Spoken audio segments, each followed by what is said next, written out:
My girlfriend mocked me in front of her friends and said, "You could never leave me." I looked at her for a moment, then smiled and said, "You're right." In that moment, I let her believe she had won. But the next time she saw me, I wasn't alone. And the way her face changed, the color draining, the shock, the disbelief, it was the perfect answer to all the silence I had given her. I still remember the exact weight of the silence that followed her laughter. We were at her friend's birthday party, standing in a circle near the kitchen island, and I had just suggested we leave early because I had an early shift the next morning. Vanessa looked at me like I'd told a joke. Then she actually laughed. "Leave early? Oh my God, Tyler, you're so boring sometimes." She turned to her friends, wine glass tilted in her hand. "This is what I deal with. He wants to leave at 9:30 like we're 60 years old." Her friend Lauren smirked. "Girl, I don't know how you do it." I forced a smile. "I just have work tomorrow, that's all." "You always have work tomorrow," Vanessa said, rolling her eyes. She stepped closer, patting my chest like I was a child. "But you're not going anywhere, are you? Because you love me too much." The circle went quiet for a beat. Someone coughed. Another person suddenly became very interested in their drink. Then Vanessa said it. "Besides, you could never leave me. We both know that." She said it so casually, like it was a fact we all agreed on. Like I was some pathetic puppy who'd follow her around no matter how she treated me. Her friends didn't even flinch. They just nodded along, like, yeah, obviously. I looked at her, really looked at her. The confidence in her eyes, the smug curl of her lips, the way she held her wine glass like a trophy. And I smiled. "You're right," I said softly. Her face lit up. "Victory. See? He gets it." She kissed my cheek, leaving a lipstick mark I didn't bother wiping off. I stayed at that party until midnight. Didn't complain once. Smiled through every conversation. Laughed at her jokes. Played the perfect boyfriend. I even helped clean up afterward, stacking red cups and tying garbage bags while Vanessa sat on the couch scrolling through her phone. But something inside me had shifted. Broken maybe. Or finally woken up. We'd been together for 3 years. Vanessa was beautiful, charismatic, the kind of person who walked into a room and owned it. I loved that about her at first. She made me feel like I was part of something bigger, more exciting. Like my boring, predictable life suddenly had color. But somewhere along the way, that energy turned into control. She'd cancel plans last minute, then get mad if I made other ones. She'd flirt with guys at bars and call me insecure if I said anything. She borrowed money and forgot to pay it back. When I brought up anything that bothered me, she'd flip it around until I was the one apologizing. And her friends? They enabled everything. They treated me like I was lucky to be with her. Like I should be grateful she even gave me the time of day. Maybe I believed it for a while. Maybe that's why I stayed. Or maybe I was just scared of being alone. But after that night, something broke. I didn't yell. Didn't storm out. I just stopped fighting. I started saying, "You're right," to everything. She wanted to go out on a work night? "You're right, we should." She wanted me to cancel dinner with my brother? "You're right, we can reschedule." She thought I was being too sensitive about her texting her ex? "You're right, I'm overthinking it." She wanted me to lend her $300 for a concert ticket? "You're right, you'll pay me back." At first, she loved it. Thought she'd finally train me into the perfect boyfriend. But I was doing something else entirely. I was planning. 2 weeks after that party, I started looking for a new apartment. Found a decent one-bedroom across town, signed the lease without telling her. We didn't live together, so she had no idea. I opened a separate bank account and started moving money over, bit by bit. Nothing she'd notice, just enough to build my safety net. I stopped posting about us on social media. Vanessa noticed after a few days. "Why didn't you share the photo from Saturday?" she asked, scrolling through her phone on my couch. "Didn't think about it," I said. "You always post us." "You're right. I'll do better." She stared at me, confused, then shrugged and went back to scrolling. Probably posting another selfie with some caption about being blessed or living her best life. I also started going to the gym again. Not for her. For me. I'd stopped going months ago because she always wanted to hang out instead, and I'd felt guilty saying no. Guilty for wanting an hour to myself. Now I went every morning at 6. Vanessa never woke up that early, so she didn't even notice. I'd come back, shower, and she'd text me around noon asking what I was doing, like the first half of my day didn't exist. I reconnected with friends I'd drifted away from.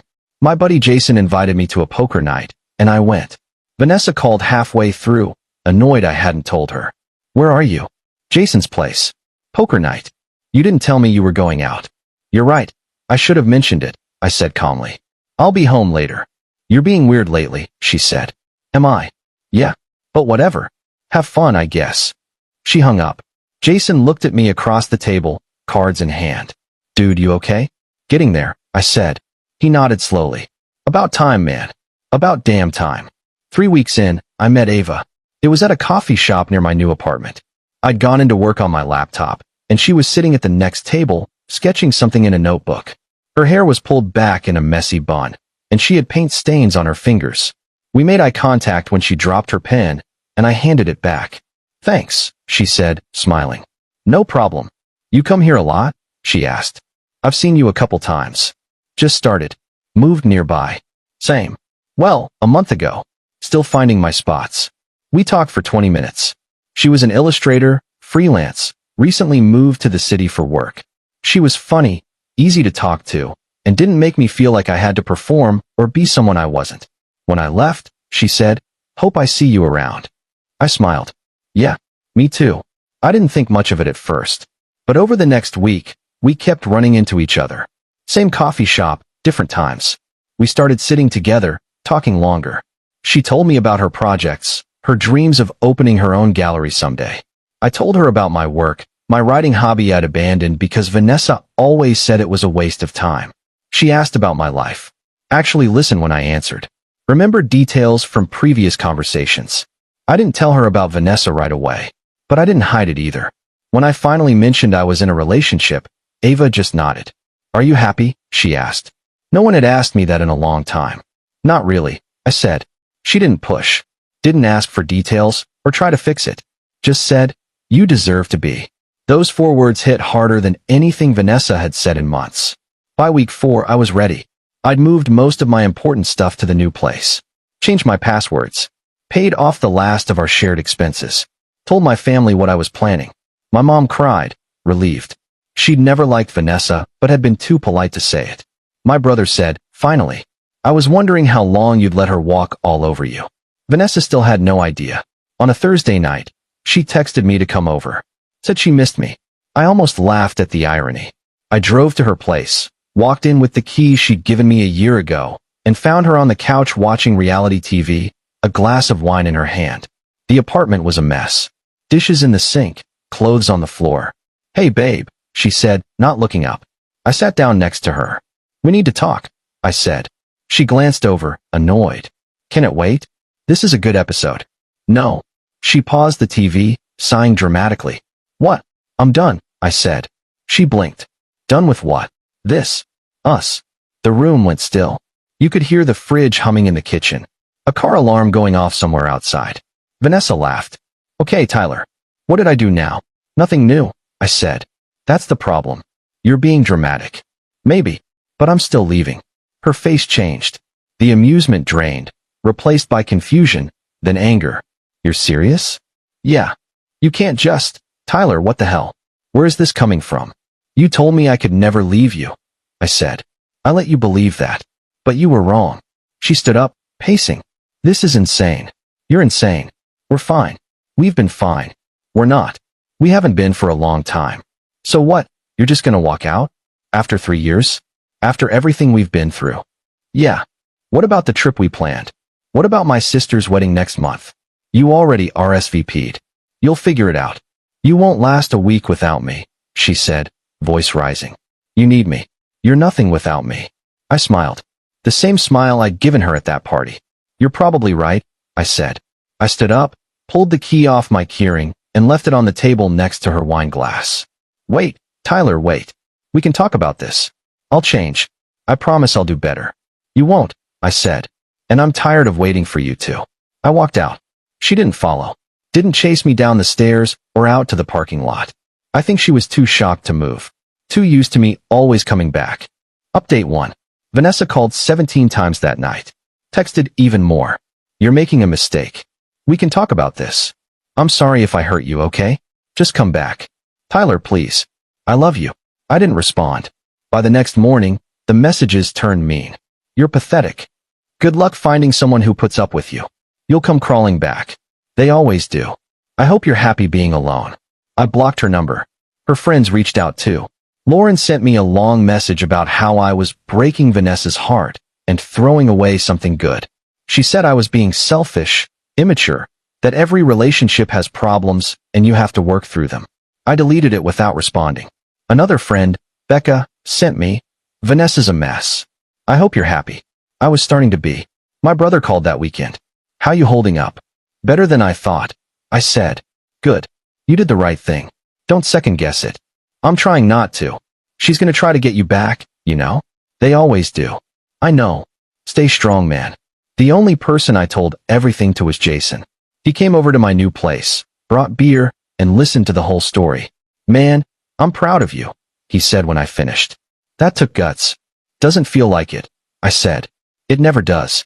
But you did the right thing. That girl was poison. I know. I just didn't want to see it.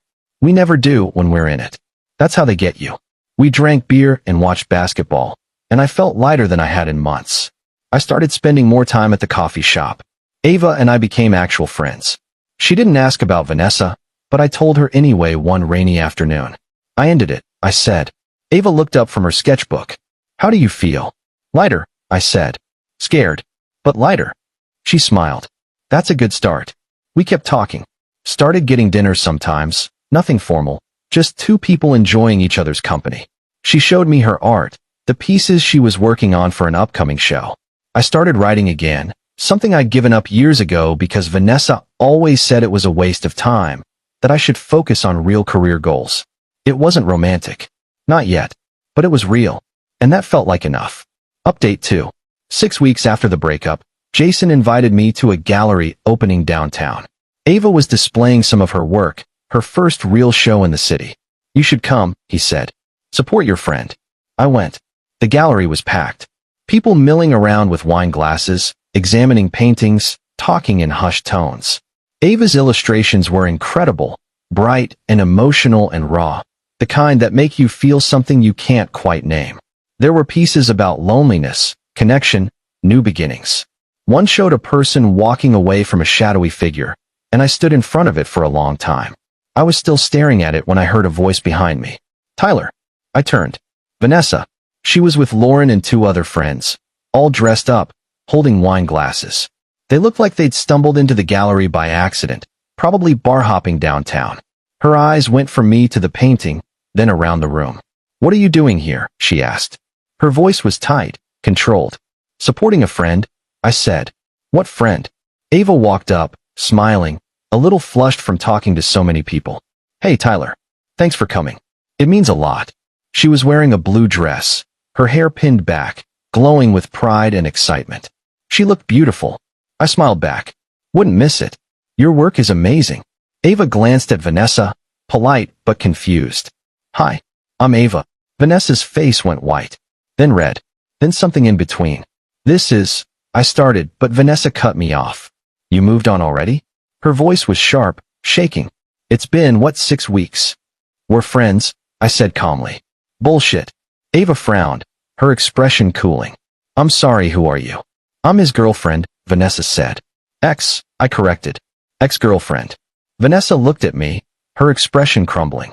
You could see her trying to hold it together, trying not to make a scene. You said you could never leave me. I met her eyes. I lied. Lauren stepped forward, trying to pull Vanessa away. Come on, V. Let's go. This isn't worth it.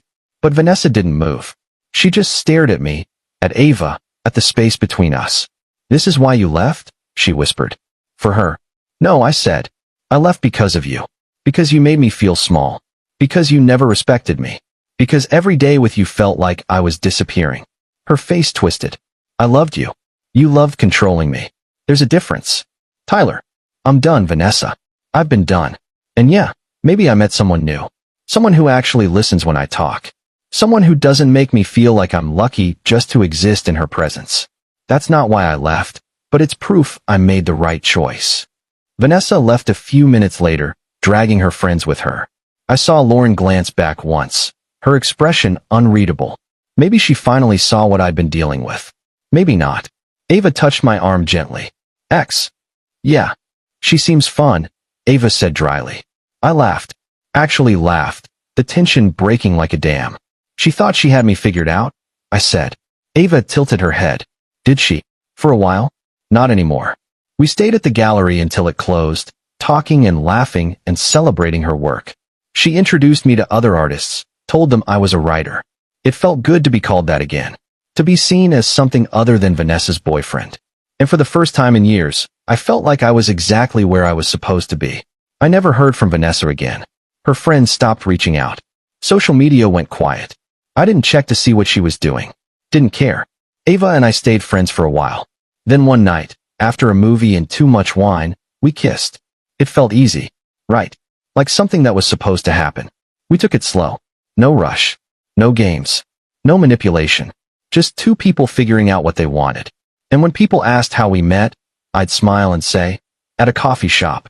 Right when I needed her most. Ava would roll her eyes. So dramatic. Maybe. But I'd learned something important. The people who tell you that you can't leave are usually the ones most afraid you will. And the moment you prove them wrong, that's when you get your life back. Vanessa was wrong about a lot of things. But she was especially wrong about me. I could leave. And I did. And I've never been happier. 6 months later, Ava's gallery show turned into a permanent installation. My writing got picked up by a small online magazine. Jason got engaged and asked me to be his best man. Life moved on. Better. Lighter. Mine. And sometimes, late at night, I'd think about that party. About Vanessa's smug smile. About the way she said I could never leave her. And I'd smile. Because she gave me the best gift she ever could have. She showed me exactly who she was. And I finally believed her.